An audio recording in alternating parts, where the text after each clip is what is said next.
నియోజకవర్గాల డీలిమిటేషన్ మీద తమిళనాడు ముఖ్యమంత్రి ఎంకే స్టాలిన్ గారు దక్షిణాది రాష్ట్రాల నాయకులతో చెన్నైలో ఒక అఖిలపక్ష సమావేశాన్ని నిర్వహిస్తూ ఉన్నప్పుడు ఆ సమావేశాలకు హాజరు కాకుండా వైసీపీ అధినేత మాజీ ముఖ్యమంత్రి వైఎస్ జగన్మోహన్ రెడ్డి గారు ప్రధాని నరేంద్ర మోదీ గారికి ఒక లేఖ రాశారు డీలిమిటేషన్ మీద. సో గత 15 సంవత్సరాలలో దక్షిణాదిలో జనాభా తగ్గింది. కారణం అంతకుముందు కేంద్రం ఇచ్చినటువంటి జనాభా నియంత్రణ అనే పిలుపు ద్వారానే ఇప్పుడు జనాభా ప్రాతిపదికన కనుక డీలిమిటేషన్ జరిగితే సో దక్షిణాది రాష్ట్రాల్లో సీట్లు తగ్గుతాయి. పార్లమెంట్ తీసుకునే విధానపరమైన నిర్ణయాలలో అన్ని రాష్ట్రాలకు కూడా సమప్రాధాన్యత ఉండాలి. సో ఇప్పుడు ఈ జనాభా ప్రాతిపదికన డీలిమిటేషన్ జరిగితే దక్షిణాది తగ్గుతాయి. సో ఏ రాష్ట్రాల ప్రాతినిధ్యం కూడా తగ్గకుండా ఏదైనా ఒక విధానాన్ని అందరికీ న్యాయం జరిగే విధానాన్ని ఎంచుకొని ముందుకెళ్ళాలి.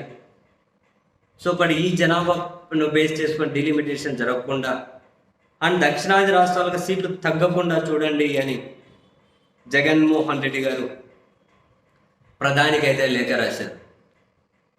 ఎఫెక్టివ్గా ఏమీ లేదు లేఖ. సమస్య ఇక్కడ దక్షిణాది రాష్ట్రాల్లో తగ్గుతాయి అని కాదు సమస్య.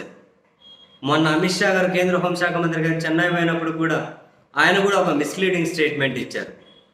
తమిళనాడులో ఒక్క సీటు కూడా తగ్గదు, ఈ ప్రభుత్వం ప్రజలను మిస్లీడ్ చేస్తోందని.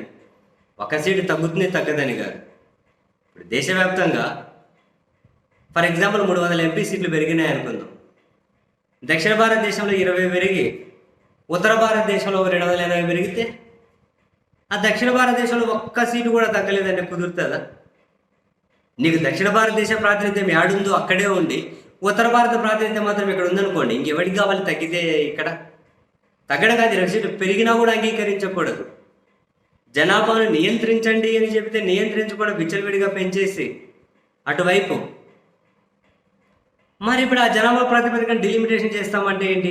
అసలు మీరు ఒక సమగ్ర విధానాన్ని అన్ని రాష్ట్రాలకు కూడా సమ ప్రాధాన్యత ఉండే విధంగా ఒక సమగ్ర విధానాన్ని అందరూ కూర్చొని చర్చించుకునేంత వరకు ఈ డీలిమిటేషన్ ప్రక్రియను పక్కన పెట్టండి అని అడిగాలి కేంద్ర ప్రభుత్వాన్ని.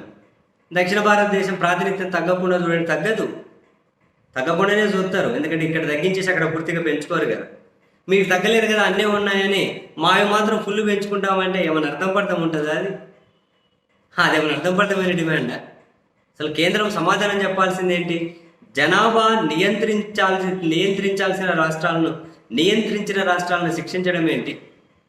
విచ్చలవిడిగా జనాభా పెంచేసుకున్న వాళ్లకు గిఫ్ట్లు అవార్డుల కింద ఎక్కువ సీట్లు ఇవ్వడం ఏంటి? 76లో ఇందిరాగాంధీ గారు ఎందుకు డీలిమిటేషన్కి వెళ్ళలేదు? 2001లో వాజ్పేయి గారు ఎందుకు వెళ్ళలేరు? రాష్ట్రాల మధ్య సమ ప్రాధాన్యత ఉండదు అని. మనం జనాభాను కంట్రోల్ చేయమంటే దక్షిణ భారతదేశం ఏమో కంట్రోల్ చేసి వాళ్ళు మంచి విధానాలు అవలంబిస్తూ ఉన్నారు. ఉత్తర భారతదేశం పెరిగిపోతుంది, వాళ్ళు కంట్రోల్ చేసిన వరకు చేయకూడదు అన్నారు. వీళ్ళు రాజకీయ ప్రయోజనాల కోసం పెంచుకుంటూ పోతే దక్షిణాది ప్రాతినిధ్యం తగ్గకుండా చూడండి, తగ్గదు. అసలు ఇది ఈ లెక్కల ప్రకారం చేయకూడదు అన్నది పాయింట్. మీరు వాయిదా వేయండి, అందరూ ఒక విధానాన్ని మనం ఎవరికి కూడా సమ ప్రాధాన్యత ఉండాలి, దాని ప్రకారం జరగాలి. మరి ఎట్లనో న్యాయం జరిగేది అన్ని రాష్ట్రాలకు సమ ప్రాధాన్యత, ఆ దారి తెలిసినంత వరకు మీరు చేయకండి అని లేఖ రాయాలి. ఇంత జగన్మోహన్ రెడ్డి గారు రాసినామమ్మా అని చెప్పి రాసినట్లున్నారు.